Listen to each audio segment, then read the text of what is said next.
बहुत बढ़िया अवसर है। मंत्र न चले नाम चला लो, नाम न चले तो चतुरासी जी गुनगुनाने लगो। बिल्कुल अवसर मत दो, जैसे दुश्मन नीचे गिर पड़ा है आप ऊपर चढ़े हो, अब उसको ऊपर आने का अवसर मत दो।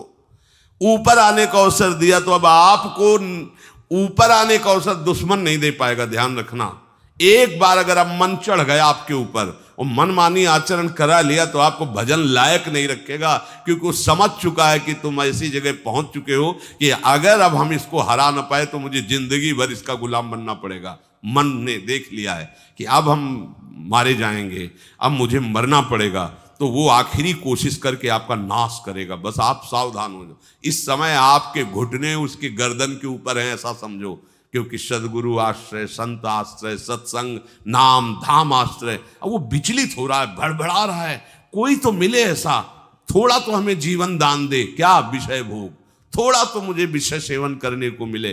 चूक कर दी तो फिर गिरा देगा। परमहंस श्री ओंकारानंद सरस्वती जी ले जब बिल्कुल नई अवस्था में सामने उनके गए तो उनका, अच्छा बच्चा, बड़े भाग्यशाली हो, वैराग्य मार्ग में आए हो, पर ध्यान रखना, एक सांप को जब बंदर पकड़ता है तो बोले ऐसे ऐसे जड़ में रगड़ता है, फिर देखता, सू तो नहीं बोला, फिर रगड़ता है, और वो मरने पर भी रगड़ता ही रहता है कि कहीं इसमें जान न। बोले बस ऐसे ही साधु को, साधक को, उपासक को अपने मन को रगड़ना है। राधा वल्लभ सिंह हरिवंश, राधा वल्लभ सिंह हरिवंश, राधा वल्लभ सिंह हरिवंश। अगर सू बोलने का मतलब अगर थोड़ा भी विषय स्फुरण रह गया है तो अभी रगड़ते रहो, राधा वल्लभ सिंह हरिवंश। फिर सच्ची कहते भजन करना नहीं पड़ता। जैसे भजन थोड़ी करना पड़ता है ही नहीं भजन, किसी और कुछ क्या करें, कुछ है ही नहीं यंत्रों में, वो स्फुरते केवल वही। अब उसको भजन थोड़ी करना है, रह ही नहीं गया, कुछ करना ही नहीं रह गया है। हंस रहे, खेल रहे, बात कर रहे, खा रहे, पी रहे, चल रहे, ठाड़े बैठे परे उताना, कबीर काहे हम राहें ठिकाना, हर समय। पर वो स्थिति प्राप्त करने के लिए निरंतर अभ्यास की आवश्यकता है।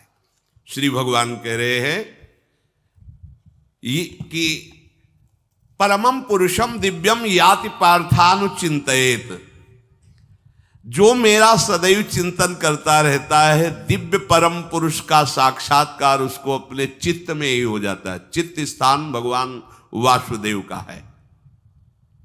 शरीर छोड़ने के बाद नहीं, शरीर रहते ऐसी आनंद की वृत्ति उदय होती। अब उनके लिए शब्द ही नहीं तो क्या वर्णन करें। ऐसी आनंद की उसी आनंद में वो आनंद समुद्र प्रभु प्रकाशित होने लगते हैं। पर उस आनंद में जहां आपका थोड़ा प्रवेश होता है, आप उलझ करके विषय की तरफ चले जाते हैं। ध्यान देना हमारी इस बात को, ये अनुभवगम्य बात कहते हैं। जब आपको भजन का थोड़ा आनंद मिलेगा तो आप थोड़ा निश्चिंत जैसे होते हैं, उसी समय मन आपको विषयों में फंसा देगा। जब आपको भजन का अभ्यास बढ़ने लगे, आनंद मिलने लगे, तो आपको उदासीनता बढ़ानी है, हंसना नहीं है, लोगों से मिलना नहीं, खेलना नहीं है, क्योंकि इस समय चढ़ाई का है। आनंद स्फुरित होने लगा, बचाओ, बिल्कुल आसपास से सुरक्षित हो जाओ। वो आनंद ही आपको ऊपर ऐसी स्थिति में ला देगा जहां ये विषय नहीं ले जाएंगे। भगवान कह रहे परमम पुरुषम दिव्यम याति पार्थानुचिंतयन्, जो निरंतर अभ्यास चिंतन का करता है उससे चित्त में ही भगवत साक्षात्कार हो जाता है। अगर आप सावधान नहीं रहेंगे, चिंतन सही नहीं रहेगा आपका, तो किसी भी अवस्था में ये विषय चिंतन छूटने वाला नहीं। अभी हमारे पास अवसर है, अभी हमारे पास समय है, चूको मत। ये बहुत सूक्ष्म लड़ाई है, ये कोई बाहर के लाठी डंडा गोली वाली लड़ाई नहीं है, ये अंतर की लड़ाई है। इसमें बड़े बड़े हार जाते हैं। अगर कोई जीत पाता है तो एकमात्र भगवान को समर्पित चित्त वाला जीतता है। हमें लगता है आपको बढ़िया समर्पण का अवसर है। अब आप ये जो मना किया जाता है, उन विषयों का भोग करते हैं, विषयों का सेवन करते हैं, तो फिर ऐसा लगता है अब हम नहीं कर पाएंगे, हमारे पास कोई चांस नहीं रह गया कि अब आपको संभाल सके। इसलिए आप सहयोग कीजिए। ये बाहरी आनंद 4 दिन का है, मान जाओ, बाहरी आनंद। ये श्री जी के मार्ग के लिए हम कह रहे हैं किसी जन्म में भगवत प्राप्ति करनी। अगर आप नहीं कर मानोगे, मनमानी आचरण करोगे तो भ्रष्ट हो जाओगे। ये संसार का स्वरूप है, किसी न किसी बहाने से वो आपको सतमार्ग से हटाएगा। ना किसी को घर आने दो, ना किसी के घर जाओ, ना किसी को रंग लगाओ, ना किसी से रंग लगवाओ। अपनी प्रिया प्रीतम के साथ होली खेलो। यहाँ जो सत्संग हो रहा है ठीक है, सुना, एकांतिक किया, कुटिया में जाओ चुपचाप, अपने श्री जी को रंग लगाओ, श्री जी के सामने पद गाओ, श्री जी के सामने नाचो, उन्हीं तो भावना में उनके साथ खेलो, किसी और की जरूरत नहीं। कोई अब दूसरा हमें छुए, दूसरा कोई हमारा अपना बने, अब हमें जरूरत नहीं है। देखो हमारी भाषा समझ में आ रही हो तो समझ लेना, नहीं बाद में पछताओगे। किसी को भी अपने साधन कक्ष में प्रवेश मत दो, किसी को अपनी कुटिया में मत आने। अब आप यहां गृहस्थ नहीं हो, यहां भी रह रहे हो, भले गृहस्थ वेश में रह रहे हो, आप वनवासी हो, आप श्री जी के उपासी हो, कोई व्यवहार की जरूरत नहीं। जब ऐसे रहोगे तो श्री जी आएंगे आपसे खेलने। निष्ठा, हृदय में निष्ठा। अब व्यवहार की गुंजाइश नहीं रह गई, हमारे पास समय नहीं व्यवहार का। हमारी बातें मान लो पर आप लोग मानते नहीं हो, इसलिए रंग नहीं चढ़ पा रहा। अरे वो बेचैन है आपके साथ खेलने के लिए, उनकी तरफ जब देखो ना तो बेचैन है, पर उनकी तरफ कोई देखना ही नहीं चाहता। वो तो यहीं से फुर्सत नहीं मिलती भोगों से खेलने के लिए, संसार के राग में खेलने के लिए। अरे वो तो लालायित है, वो तो खुशी हो रहे कि ये हमारा शरणागत हो गया, अभी हमारी सहचरी बनेगा, हमारी सेवा में आएगा। शरणागत होकर के पीठ कर लिया श्री जी की तरफ, मुख कर लिया संसार की तरफ, तो दोनों लाड़िले उदास बैठ जाते हैं। अब क्या करें, ये तो उधर मुख करके जा रहा है, चलो फिर कभी लौटेगा, वो फिर इंतजार कर रहे हैं। विमुख भये निमिषो ना अकृपा, जब चिते तब। खूब अभ्यास करो नाम जब। कोई होली दिवाली त्योहारी, हमारा सारा त्योहार लाडली लाल से है, इन्हीं के साथ खेलो। देखो तुम्हें बताएं, जो बच्चा बाहर खेलने नहीं जाता तो माता पिता उसके साथ खेलने लगते। कैसे? घुटने के बल चल रहा है तो वो पिता भी घुटने के बल चलेगा उसके साथ साथ। वो तोतली बोलेगा तो वो भी तोतली बोलेगा। देखा है कभी ऐसा? ऐसा कर। तो ये हमारे स्वामी भी जब देखेंगे कि अरे ये तो किसी से राजी नहीं है, केवल हमसे खेलना चाहता है, इनके लाने का एक ही उपाय है, ध्यान रखना, अनन्य व्रत नहीं चाहिए हमें। और जैसे कल आप सुन रहे थे, पपीहा बन के रहू रे, बस यही चातक व्रत नहीं, हमें नहीं चाहिए। अगर हमारे रंग पड़ेगा तो लाडली लाल का पड़ेगा, हम खेलेंगे तो लाडली लाल के साथ खेलेंगे, नहीं तो अब आजीवन नहीं खेलेंगे, आजीवन नहीं खेलेंगे। अगर हम पाएंगे तो इनकी जूठन पाएंगे, नहीं तो प्राण त्याग देंगे। जिएंगे तो वृंदावन में जिएंगे, नहीं जीवन। ये व्रत चाहिए। काहे को व्यर्थ समय नष्ट कर रहे हो? धारण करो अनन्य निष्ठा का व्रत। इनको अपनी तरफ आकर्षित करने के लिए अनन्यता ही व्रत है। रसना कटो जो अन रटो, निरखियन फुटो नयन, श्रवण फुटो जो अन सुनो, श्री राधा जसमैन। कोई भी सत्संगी कोई व्यसन न करे, अन्य किसी से संपर्क न करे, खूब पद गाओ, खूब नाचो, अपना दरवाजा कुटिया का बंद करके खूब रो, नाचो, खेलो, कूदो, उन्हीं से वो खेलने लगेंगे। उनको चैन नहीं है आपके सिवा, आप चैन से रह रहे हो। हमारे प्रिया प्रीतम आपका इंतजार कर रहे हैं, तभी आप पर हेतु की कृपा की। ये बात अंदर की समझो। प्रिया प्रीतम अंदर से आपको बहुत प्यार करते हैं, पर हम देखते हैं कि आप प्रिया प्रीतम से प्यार नहीं करते। आप संसार की तरफ बढ़ते जा रहे हो, हाथ फैला खड़े, मेरी तरफ आ जा। ये हमारे भगवान नहीं है, ये हमारे लाडली लाल हैं। हम इनको भगवान नहीं, ये तो प्रेम के खिलौना दो खेलत है प्रेम खेल। हमारे रसिकों ने इनको भगवान नहीं माना। अगर कोई संकट आया तो अपने आंचल में छुपा के इनको लेके भागे। ये नहीं सोचा कि अखिल लोक ब्रह्मांडों का ईश्वर, इसको छुपा के भागने की क्या जरूरत है। चाहे बिहारी जी को, चाहे राधा वल्लभ लाल को, जब कभी कोई ऐसा भय आया है तो ऐसा नहीं सोचा कि भगवान रक्षा करेंगे, नहीं, इनकी रक्षा हमें करनी है। इनको छुपा करके, कभी कामवन में राधा वल्लभ लाल को, कभी बिहार वन में से बिहारी जी महाराज, छुपा छुपा के अपने अपने ठाकुरों। तो हमारे ये लाडले हैं, प्यारे हैं, इन्हीं के साथ खेलना है, इन्हीं में रहना है। अब इन्हीं के पास रहना है, इन्हीं में रहना है। दो बात ध्यान रखो, इन्हीं के पास रहना है, इन्हीं में रहना है, बस।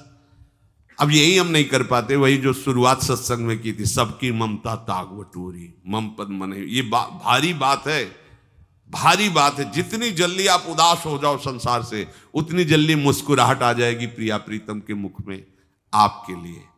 आप जब मुस्कुरा रहे उधर तो वो उदास बैठे कि हमारी तरफ क्यों नहीं देख रहा। अब हमें अपने प्यारे को उदास नहीं करना, प्यारे को मुस्कुराहट से युक्त करना है। क्या हम उदास हो जाएं? ताते मौन रहे वो उचित है, जगते भयो फिरे बैरागी, वृंदावन रस में अनुरागी। इसकी खूब चिंतन परायण रहो, कोई भी विषय का सेवन ऐसा ना करो जो आपकी बुद्धि भ्रष्ट कर। कोई आपने ऐसा गंदा व्यसन, गंदी बात, गंदी चेष्टा, आप परसों नरसों, फिर आगे क्या? आपका जो साधन मार्ग वो ढक जाएगा, फिर प्रमाद छा जाएगा। हमें किसी भी उत्सव में, किसी भी उत्साह में अपनी प्यारी जू की अनन्यता और सिद्धांत को नहीं छोड़ना, अपने मार्ग में चल। ये अध्यात्म है, अध्यात्म। ये दान पुण्य की बातें नहीं है, ये लोक लोकांतर में भटकने की बातें नहीं है, सीधे भगवत प्राप्ति की बातें हैं। यत करोषि, जो भी तुम करोगे वो तुम्हें अपने आराध्य देव के लिए करना है, आराध्य देव को समर्पित करना है। देहाभिमान अभी कुछ ही समय में गलित हो रहा है, ऐसा आपको अनुभव होने लगेगा। कैसे समझेंगे देहाभिमान गलित हो रहा है? जब आपका अपमान हो और आपको कोई फर्क ना पड़े, आपका सम्मान हो, आपको कोई हर्ष नहीं हुआ, बड़ा लाभ हो गया, कोई सुख नहीं हुआ, बड़ी हानि हो गई, कोई दुख नहीं हुआ, शरीर स्वस्थ है, कोई हर्ष का विषय नहीं, शरीर अस्वस्थ है, कोई शोक का विषय नहीं। यह है देहाभिमान गलित होने का स्वरूप। यत करोषि, तो जो भी हम करें, पापाचरण भी करें तो श्री भगवान को अर्पित कर दें। बोले नहीं, तस्मात् शास्त्रम प्रमाणम ते कार्याकार्यो व्यवस्थितो, जो तुम्हें करना है उसमें प्रमाणित कार्य करने हैं शास्त्र के अनुसार। यत करोषि, अब जो भी करोगे शास्त्र सम्मत करोगे और प्रभु को समर्पित करोगे, देहाभिमान बहुत जल्दी गलित हो जाएगा। यदश्नाशि, अशन भोजन, जो भी पाओगे पहले प्रभु को भोग लगाओगे, देहाभिमान गलित हो जाएगा। मान लो मेरी बात, ये सब 4 दिन के उत्सव, 4 दिन की चांदनी है। शोक समाज पूरा तैयार हो रहा है हमारे ऊपर आक्रमण करने के लिए। तुम्हें क्या पता, शोक का अंधेरा छाने के पहले ही व्यवस्थित जहां पहुंचना है वहां पहुंच जाओ, फिर अंधेरा छा जाएगा, कोई फर्क नहीं पड़ेगा। अभी आप यात्रा ही नहीं प्रारंभ किए हैं और अंधेरा आ गया तो मार्ग ढक जाएगा और जीवन व्यर्थ चला जाएगा। कुछ भी मत खाओ। कैसी धूर्तता हमारी बुद्धि में बैठी है। रसेंद्री की तृप्ति के लिए हम गुरुजनों की आज्ञा को रौंद करके चंद विषयों का सेवन करते हैं। धिक्कार है जीवन को। यदि आज्ञा उल्लंघन करके अमृत भी पीने को मिले तो विष हो जाएगा, ध्यान रखना। इंद्रियों की चाटुकारिता करते हद हो गई। अरे संसारी पुरुष में ऐसा देखे तो चलो, लेकिन जो भगवत मार्ग के पथिक, धिक्कार तुम्हारे जीवन को। प्रियाजू को बिना भोग लगाए अर्पित किए तुम पाने के लिए उत्साहित कैसे हो रहे हो? जिन वस्तुओं को निषेध किया गया है उनकी तरफ स्वप्न में भी अगर गति हो तो जलन होनी चाहिए कि स्वप्न में भी हमने कैसे स्वीकार कर लिया। कभी कभी ऐसा लगता है कि भगवत प्राप्ति बहुत कठिन है, ये समझने वाले नहीं। मेढक को तौलने का अगर हमें आदेश मिले तो तौलना बहुत कठिन है। 5 रखो, 2 उधर चिटक के चले गए, उनको घसीटो तो 3 पहले वाले फिर उतर के चले, ऐसे है। सावधान हो जाओ। ये आज्ञा का उल्लंघन तुम्हारे लिए नारकी गति का काम करेगा। अगर आज्ञा है कि अमृत नहीं पीना तो मत पीना, नहीं वो विष हो जाएगा। और अगर आज्ञा है विष पी लीजिए तो गरल सुधा रिपु करहि मिताई, गोपद सिंधु अनल शीतलाई, वो विष अमृत हो जाएगा। तुम्हारा शत्रु तुम्हारा मित्र हो जाएगा। ये भव समुद्र गाय के खुर के गड्ढे के समान हो जाएगा। आज्ञा पालन बहुत बड़ी सिद्धि है। ये मूढ़ता का त्याग कीजिए। आप जानते हो, जानते नहीं है? नहीं, तुम नहीं जानते हो, तुम्हें वो जान रहे हैं। अगर तुम अपना आनंद चाहते हो, सुख चाहते हो, तो आज्ञा पालन करो। इसी से देहाभिमान गलित होगा। तुम्हारी एक एक वृत्ति उस सर्वात्मा प्रभु बैठे देख रहा है, और उन्हीं के रिझाने के लिए तो तुम्हें मानव देह मिली, भगवत मार्ग मिला। ये ध्यान रखो, एक बार भी बिना भोग अर्पित किए हुए जो पाओगे वही तुम्हारी बुद्धि भ्रष्ट कर देगा। देख लो आंख खोल के कैसे बुद्धि भ्रष्ट होती है। वो अपने आराध्य देव इष्ट देव की ही निंदा करने लगता है, आराध्य देव इष्ट देव के विपरीत चलने लगता है। ये बुद्धि गिरी मतलब सर्वनाश। जो शास्त्र में कहा गया है, कामः संजायते क्रोधा क्रोधा स्मृति विभ्रमा स्मृति भ्रंशात् बुद्धिनाशो, बुद्धिनाश को ही कहा गया प्रणश्यति, नष्ट हो गया, वो किसी काम का नहीं। यत करोषि, जो भी कर रहे हो वो प्रभु के लिए हो और प्रभु को अर्पित करो। यदश्नासि, जो भी असन भोजन करते हो, जो भी तुम्हारी जिह्वा में जाए, अगर तुम इसी जन्म में भगवत प्राप्ति करना चाहते हो तो बिना भोग लगाए मत पाना, मान लीजिए। फिर कह रहे यज्जुहोषि, जो भी तुम, हवन का तात्पर्य होता है भागवतिक कार्य करते हो, वो प्रभु को अर्पित कर दो, बड़ा सुख मिलेगा।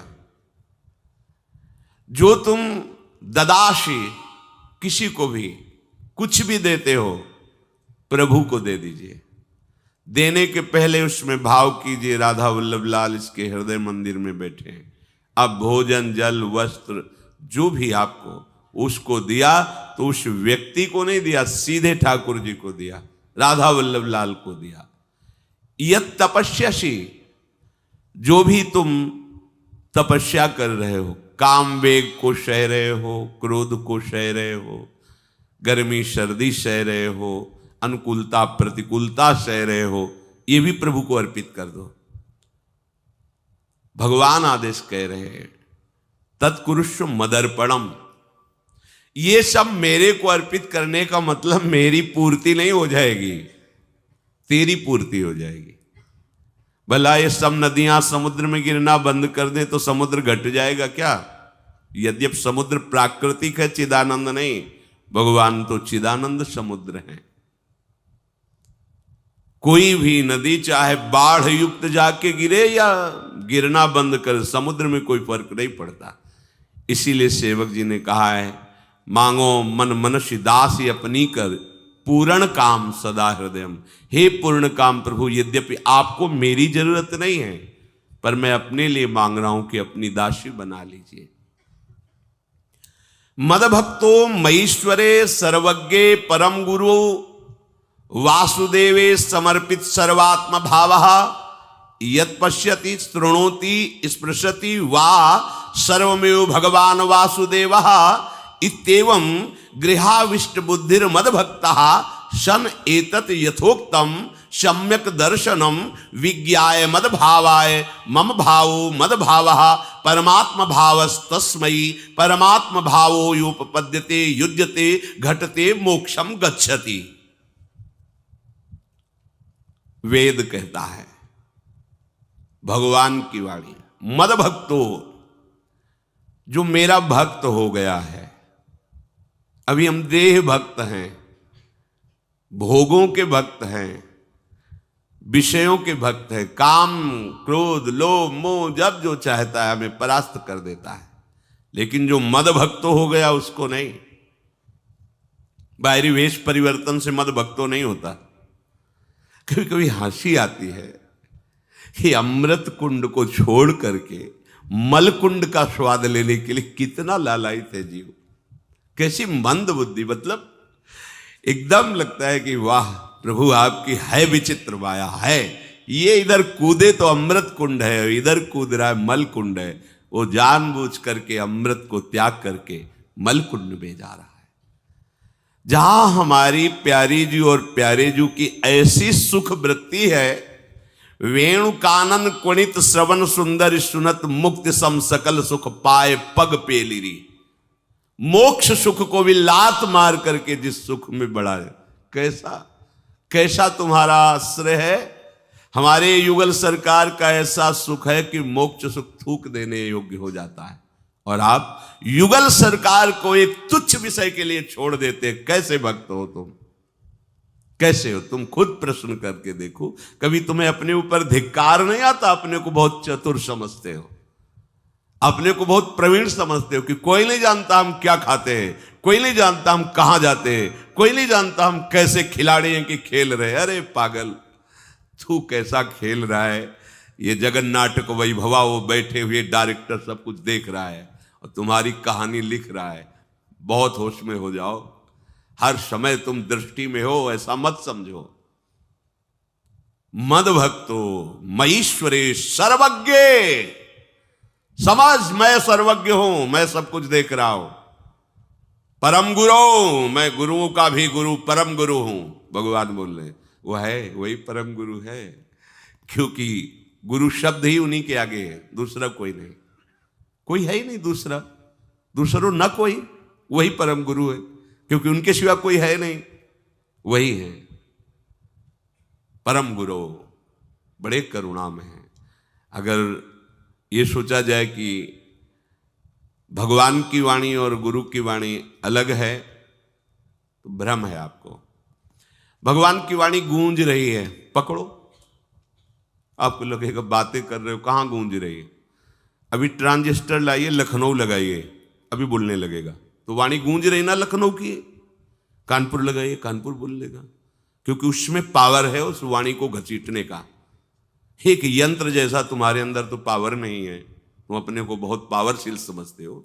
एक इतना बड़ा ट्रांजिस्टर लाइए, उसे आप अभी लगाइए बंबई, वो अगर स्टेशन आ रहा पकड़ में तो बोलने लगेगा कि बंबई की आकाशवाणी से बोल रहा हूं, आकाशवाणी पकड़ रहा है वो। तुम्हारे अंदर कितनी सामर्थ्य है, तुम गुरुवाणी सामने से नहीं पकड़ पा रहे हो, आकाशवाणी क्या पकड़ोगे? बहुत ज्ञानी, बहुत विज्ञानी, वो एक यंत्र पकड़ रहा है लोक के स्टेशनों को। अगर तुम मंत्र पकड़ लो तो तुम भगवान की वाणी ऐसे सुनोगे, ऐसे देखोगे, कहीं दूर थोड़ी है, सामने नृत्य करते रहते हैं। नेत्र खुलें थोड़ा, पावर आप में है, जो मंत्र मिला है वो यंत्र पकड़ता है स्टेशन, पावर तुम्हारा सीधे पावर हाउस को पकड़ेगा। अखिल ब्रह्मांडों का पावर वासुदेवा समर्पित सर्वात्म भावः, तो यत् पश्यति यत् शृणोति स्पृशति, वो भगवान का स्पर्श करेगा, भगवान की वाणी सुनेगा, भगवान को ही देखेगा। कौन? जो मद भक्ता है। तो आप लोग बड़े कृपा पात्र हैं, भगवत मार्ग के पथिक बन गए। कहां फंसे हो यार, कहां? बड़ी हंसी आती है। साधक अपने छोटे से दोष को पहाड़ की तरह देखकर व्याकुल हो जाता है और गुरु और भगवान से पुकारता है, नाथ देखो मैं ऐसा, मुझे बचा लो। प्रभु अभी तक समर्पण नहीं हो पाया, उसे अपने में फुर्सत नहीं।